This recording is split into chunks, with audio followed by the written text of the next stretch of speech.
What's up guys, welcome back to the channel. My name is Danny. Today I got a video that a lot of people would I think like to see. I haven't seen very many videos updated recently with Powerwagon's towing, and basically a review and maybe a review of the capacity and how it handles and what it actually can do. So stay tuned guys, I got a good video for you guys. So it's Halloween weekend, Glamis weekend, for those of you who are going to G-Town, to Glamis to have some fun in your side-by-sides, go off-roading, do some camping. I decided that this time I'm gonna rent my own RV. It's a toy hauler, pretty small toy hauler. It's a 27-foot Shockwave. I'm gonna show you guys in a second, tell you guys about the weight. We're here at the yard now picking it up.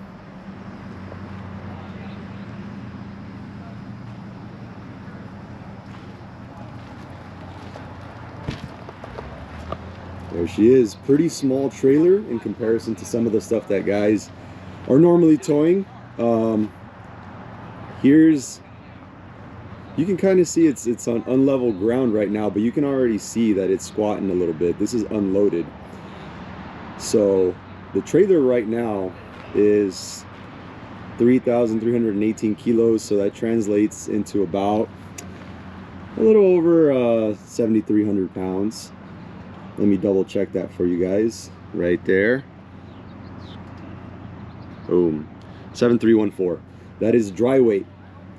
So we're talking about maybe roughly 700 pounds on the tongue right now. No cargo in the back as of yet. And I am going to be throwing in a 4-seat Razor Pro 4 XP. That is about 2,015 pounds.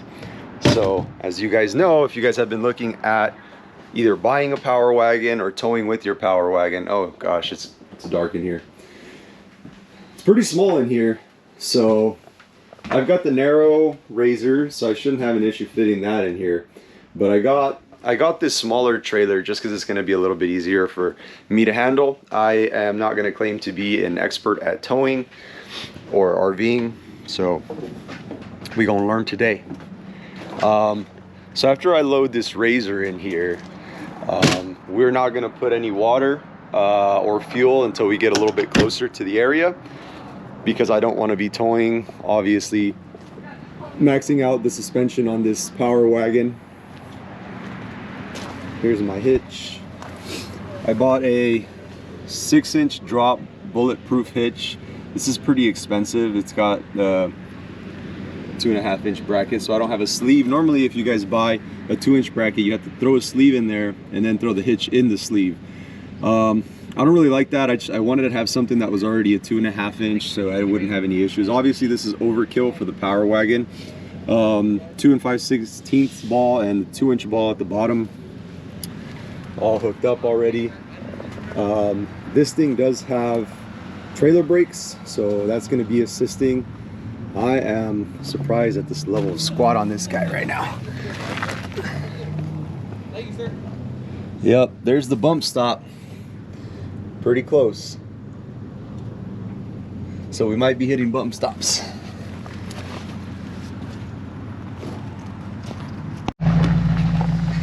All right, guys. We are off. So one thing that I didn't know, so I had told them before I rented it not to fill the water tank. The water tank is about, I think it was a 70-gallon. So the total weight for water in this is about 730 pounds, and it was filled up. So that makes sense why you know, it was squatting a little more than I thought. So I'm actually dumping water on the way out now, and we're gonna fill up with water once we get a little bit closer. And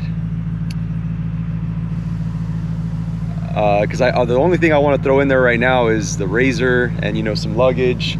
I don't want to overload it too much while we're driving, you know, a couple 100-something miles.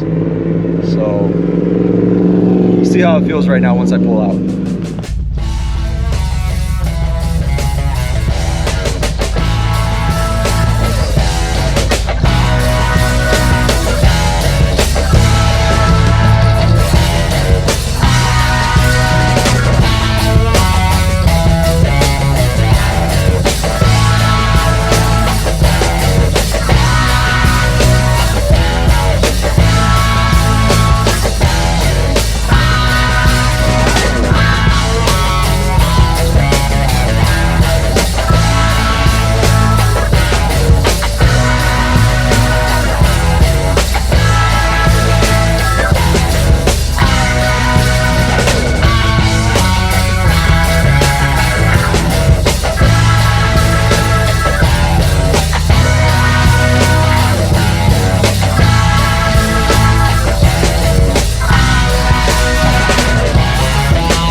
Alright boys, I got most of the stuff loaded up in the back and the razor is in. Here is my level of squat.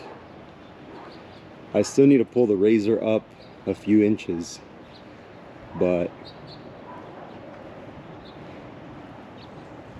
so I'm still wondering. I have it on the lowest level here on my drop hitch, and it looks like more of the weight is up front. I thought it was going to level out a little more. I even put the razor in forward because I wasn't going to have enough room to back it up. It was going to be a little bit too difficult. So the engine's in the back, so I'm probably going to have to drive extra slow because there's going to be a lot of sway. But it's going to go in a little more. We still got to load a few more things. But overall, so far, not too much squat. These are 37s, and I still got a good amount of room there. So, where's my bump stop looking? Bump stop, you can see it. It's still looking like it's not too bad. A little over an inch of room, so as long as we take it easy, I think we're gonna be okay. Of course, I got a 25-gallon auxiliary gas tank that I'm gonna fill up with some premium expensive fuel. We dumped the water out. Ooh, which reminds me, I gotta close that nozzle because I was draining the water on my way. Don't want to start loading up water and end up losing it all. So we're still got, I'd say, roughly another 1,000 pounds. Maybe not 1,000, but I don't know what the weight of fuel is. But Jesus, look at this thing. Yeah, it's a beat up trailer.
Alright guys, we made it back from our Glamis trip here at the father-in-law's house. Gonna unload some of the stuff here. The truck did really good. Our trip went really well. Didn't break too much. Learned a lot. This is how the truck looks with the trailer fully loaded. This is pretty much maxed out capacity. I've got the Razor, 4-seat Razor in there. I've got the gray water tank is full, that's a 50 gallon. The black water is about 1/3 or maybe half. I drained out the fresh water, and of course we still got a bunch of stuff in there from our trip. Back here I've got a cooler, spare tire, 3-ton jack. Only one of my tanks is full. There is still fuel in this that I got to get out, so we got to take into account for that. I didn't record when I changed it, but I actually moved up my pins up 2, which really helped level out the trailer. From what I was saying earlier, when it was hanging a little bit lower, it looked like it was drooping up from the front. This is what it ended up looking the whole way here. Let's check out this bump stop. Right now I am actually sitting on the bump stop. If you can see it. Let me go to the other side. This exhaust is on the way. I'm actually sitting on the bump stop. I didn't realize that until now. So let's see. This is how much room I have. As you can see, the truck is not level on this ground right now. But let's see if this side's the same. Oh yeah. That is maxing out. That is how you max out a Powerwagon suspension. The drive here wasn't bad. We had to come up the pass, the Palm Springs pass up to 10, so that's when I felt her struggle a bit. I couldn't keep up with my boys in their diesel trucks, although their trailers were swaying as well. But I will say that at the maxed out weight, she still did good. I maintained 55-60, and the truck did great. Gas mileage was still pretty good, around 10 miles per gallon. Once I started going a little bit faster, around 65 miles an hour, a little bit up to 70, that's when I started seeing the gas get eaten away. and then the gears were dropping too, so it was like at 5th gear, between 3,000 to 4,000 RPMs on the way up. I had to push it up to about 5,000, and for a little while I stayed consistent. I'll post a video coming up the pass after this and show you guys what it looked like. But overall, I mean, the truck rode great on the way there, on the way back. I really had no issues with it. This is, again, fully maxed out towing capacity on the Powerwagon. The droop on a regular 2500 platform versus mine, I mean, it looked the same. I checked my friend's bump stop space that he had between his and his axle, and it wasn't much different. It was about 1 inch, maybe not too much more than 1 inch. So if you're, I guess I'll let me post a video of how it looked coming up the pass, and then I'll tell you guys what my final thoughts are on towing with the Powerwagon.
All right, guys, so if you watch that clip right now, you're gonna see how the truck was acting on the way up.